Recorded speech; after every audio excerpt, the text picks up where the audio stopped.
നമസ്കാരം. റാഫ്റ്റോ ക്രിക്കറ്റിലേക്ക് അവർക്കും സ്വന്തം. ധരംശാലയിലെ ഗ്രൗണ്ടിൽ ഇറങ്ങുമ്പോൾ പ്രത്യേകിച്ചൊന്നും നേടാനില്ല മുംബൈ ഇന്ത്യൻസിന്. പക്ഷേ PBKസിന് പണി കൊടുക്കാം. അതുപോലെ മികച്ച രൂപത്തിൽ സീസൺ അവസാനിപ്പിക്കാനുള്ളൊരു ശ്രമമെങ്കിലും നടത്താം.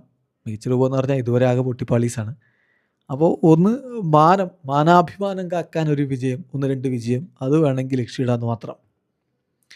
ഏതായാലും PBKs ആ പോയിൻ്റ് പട്ടികയിൽ 2ാം സ്ഥാനത്തേക്ക് അല്ലെങ്കിൽ 3ാം സ്ഥാനത്തേക്ക്, രണ്ടെത്തില്ല 3ാം സ്ഥാനത്തേക്കെങ്കിലും ഉയരാനുള്ളൊരു അവസരമായിട്ട് ഇന്നത്തെ കളി അവർ കാണുന്നു. 11 കളി 13 പോയിൻ്റാണ്. ജയിച്ചു കഴിഞ്ഞാൽ അവർക്ക് 15 പോയിൻ്റ് ആകും. അങ്ങനെ സൺറൈസേഴ്സ് ഹൈദരാബാദിനെ താഴേക്ക് തള്ളിയിട്ട് അവർക്ക് 3ാം സ്ഥാനത്തേക്ക് എത്താൻ പറ്റും. പക്ഷെ കഴിഞ്ഞ 4 കളികളും പരാജയത്തിൻ്റെ പടുകുഴിയിൽ വീണ് നിൽക്കുകയാണ് PBKs.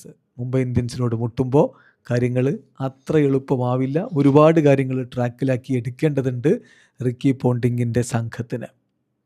അപ്പോൾ ഇന്നത്തെ കളിയിലേക്ക് വരുമ്പോൾ സ്വാഭാവികമായിട്ടും ഹാർദിക് പാണ്ഡ്യ ഉണ്ടോ എന്നുള്ളതാണ് മുംബൈ ഇന്ത്യൻസിൻ്റെ ആരാധകരുടെ ഒരു പ്രധാനപ്പെട്ട ചോദ്യം. അദ്ദേഹം ഇന്നത്തെ മത്സരവും കളിച്ചേക്കില്ല എന്നാണ് വിവരം. എക്സ്പാസം കാരണം അദ്ദേഹം ഇന്നത്തെ മത്സരവും കളിച്ചേക്കില്ല എന്നാണ്.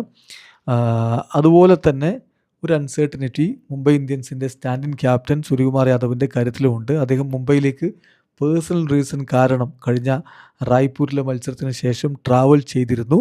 So rest of the squad ധരംശാലയിൽ ഈ മത്സരത്തിന് വേണ്ടി ഇറങ്ങുന്നു. ഒരു പക്ഷേ ഇന്ന് അദ്ദേഹം ടീമിനോടൊപ്പം ജോയിൻ ചെയ്ത് കളിക്കാനുള്ള സാധ്യതയുണ്ട് സൂര്യകുമാർ യാദവിൻ്റെ കാര്യത്തിൽ. റോബിൻ മിൻസ്, ഡാനിഷ് മലേവാർ ഇങ്ങനെയുള്ളവർ പ്ലേയിങ് 11ലേക്ക് ഇനി അഥവാ സൂര്യകുമാർ ഇല്ലെങ്കിൽ എത്താനുള്ള സാധ്യത കാണുന്നു. മുംബൈ ഇന്ത്യൻസിൻ്റെ ഒരു പ്രോബബിൾ 12 നോക്കിയാൽ റിയാൻ റിക്കിൾട്ടന്, രോഹിത് ശർമ്മ, നമാൻദിർ, സൂര്യകുമാർ യാദവ്, തിലക് വർമ്മ, വിൽ ജാക്സ്, രാജ്ബവ, കോർവിൻ ബോഷ്, ദീപക് ചഹർ, അല്ല ഗസൻഫർ, ജസ്പ്രീത് ബുംറ, രഘു ശർമ്മ അല്ലെങ്കിൽ ക്രിഷ് ഭഗത്. ഇതാണ് നമ്മൾ പ്രതീക്ഷിക്കുന്നത്. PBKസിൻ്റെ കാര്യത്തിൽ ബെൻ ഡോർഷീസ് കഴിഞ്ഞ കളിയിൽ വളരെ എക്സ്പെൻസീവ് ആയിരുന്നു. 4 ഓവറുകളിൽ 51 റൺസ് വിട്ടുകൊടുത്തു. സോ പക്ഷേ PBKs അദ്ദേഹത്തെ തന്നെ നിലനിർത്താനുള്ളൊരു സാധ്യത ഉണ്ട്. സെവർ ബാറ്റ്ലറ്റിന് പകരം ബെൻ ഡോർഷീസിനെ തന്നെ നിലനിർത്താനുള്ള സാധ്യതയുണ്ട്.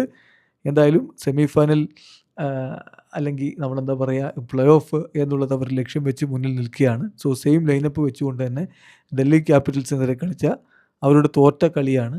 പക്ഷെ എന്നാൽ പോലും അതിൽ ലൈനപ്പ് വെച്ച് തന്നെ വീണ്ടും ഇറങ്ങാനുള്ള സാധ്യതയാണ് കാണുന്നത്.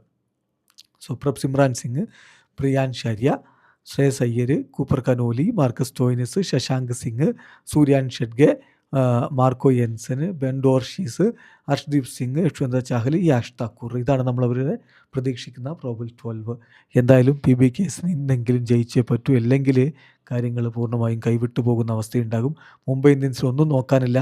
ഒന്നും നേടാനില്ലാത്തവനെ, ഒന്നും നഷ്ടപ്പെടാനില്ലാത്തവനെ ഭയന്നേ പറ്റൂ. വീഡിയോ അവസാനിക്കുന്നു. ക്രിക്കറ്റ് ലോകത്തെ കൂടുതൽ വിശേഷങ്ങളുമായി റഫ്ലക്സ് എത്താം.